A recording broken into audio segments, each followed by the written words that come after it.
Not every GLP-1 is the same drug. You can have a valid prescription, fill it at a licensed pharmacy, and still walk away with something that delivers less than half the weight loss it was supposed to, or in the worst cases, something that sends you to the emergency room with your blood sugar near zero.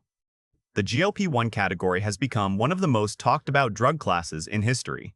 But inside that category, there is a spectrum that almost nobody discusses. On one end, drugs that technically work but barely justify their misery. On the other, products so dangerous that the FDA has spent the last 2 years seizing them from pharmacy shelves. By the end of this video, you will know exactly where every version of this drug sits on that spectrum and the one question that matters more than which drug to take. This is that spectrum, ranked from bad to worse.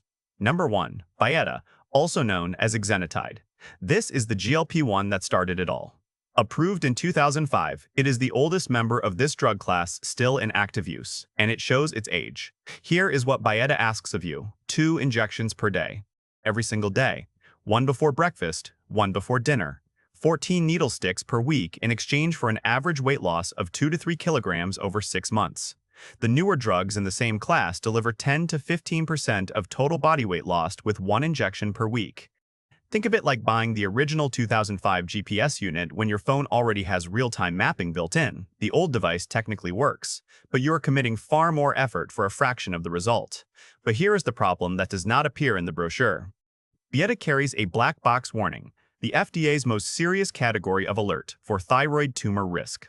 And among all GLP-1 drugs on the market, it produces the highest rate of pancreatitis, a dangerous inflammation of the pancreas that can require hospitalization.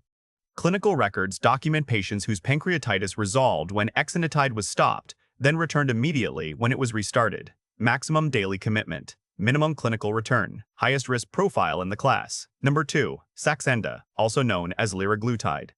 Saxenda keeps the same fundamental problem as Byetta. It is a daily drug in a world that has moved to weekly ones. But the real damage is in the numbers. In a direct clinical trial, participants on Saxenda lost 6.4% of their body weight over 1 year. Participants on semaglutide, the active ingredient in Ozempic and Wegovy, lost 15.8%. Same drug class, same daily commitment, less than half the result. Think of it like paying full fare for a flight and only making it halfway to your destination. You went through the whole process.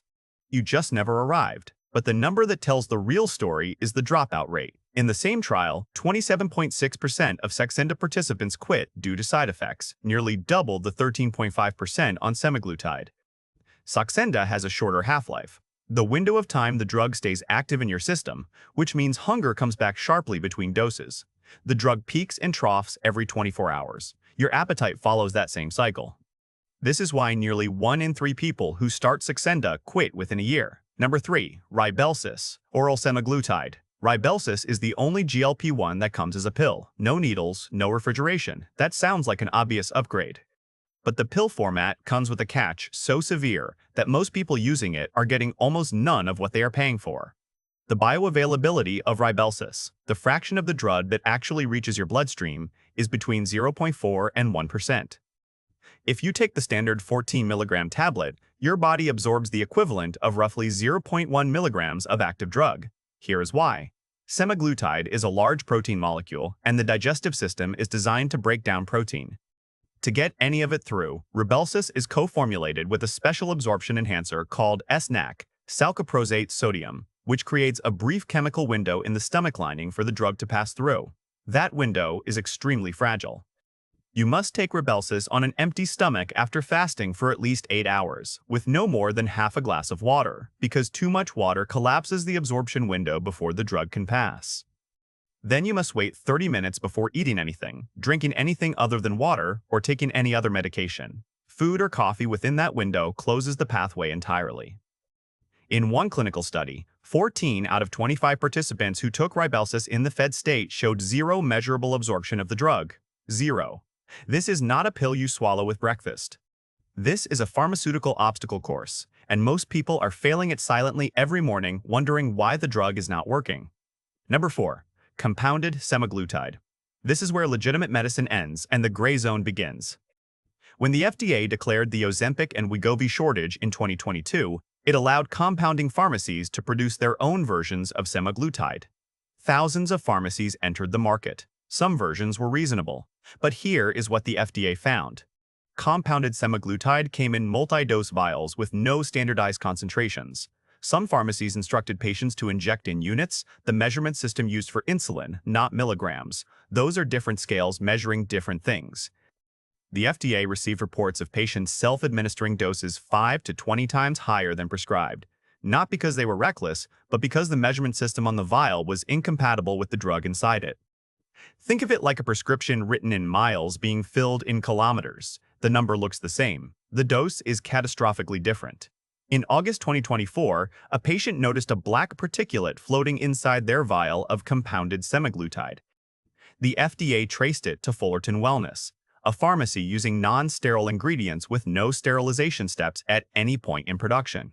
That same month, more than 15,000 vials were recalled by ProRx for the same reason, no sterility assurance.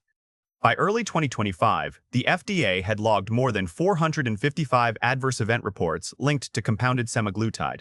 The drug might be real, the dose might be correct, the vial might be sterile, or none of those things might be true. There is no way to know from the label. Number 5. Research-grade peptides, the bodybuilding pipeline. This is where we leave licensed medicine entirely. As GLP-1 demand exploded and prices climbed, a parallel market emerged through online fitness communities and supplement forums. They sold what they called research-grade semaglutide, or tirzepatide, powder form, shipped in unlabeled vials, meant to be reconstituted at home with bacteriostatic water, no sterility testing, no verification of contents, no accurate dosing. Sold as for research purposes only, a legal phrase that means nothing once the substance enters a human body. In September 2025, the FDA reported cases of these products containing unapproved foreign substances, compounds that were not semaglutide, tirzepatide, or any known GLP-1 drug. Some were other peptide compounds, some were entirely unidentified. The person injecting had no way to know. Think of it like getting your car's brake fluid from an unlabeled jug someone sold you online. You can put it in, but you have moved every consequence of that uncertainty entirely onto yourself. Number 6. Counterfeit Ozempic. Inside the legitimate supply chain. Here is where this story should stop most people cold, because what comes next is not the black market.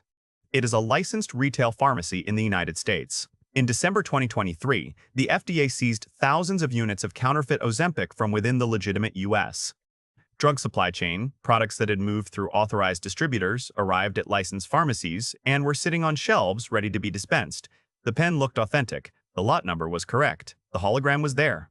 But the FDA confirmed the needles were counterfeit, meaning their sterility could not be verified. Every injection was a potential introduction of bacteria directly into subcutaneous tissue. In April 2025, several hundred more units entered the supply chain.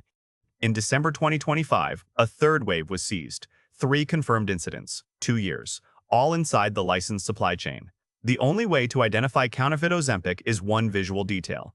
On the authentic pen, the EXPLOT text appears above the expiration date. On the counterfeit, it appears to the left. One line of text in the wrong position is the only thing standing between a patient and an unverified needle.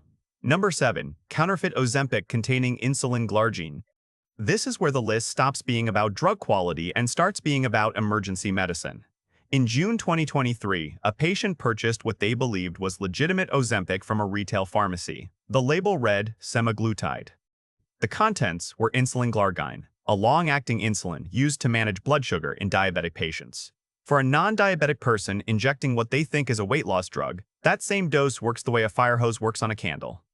Insulin forces blood glucose, the primary fuel the brain runs on, out of the bloodstream and into cells.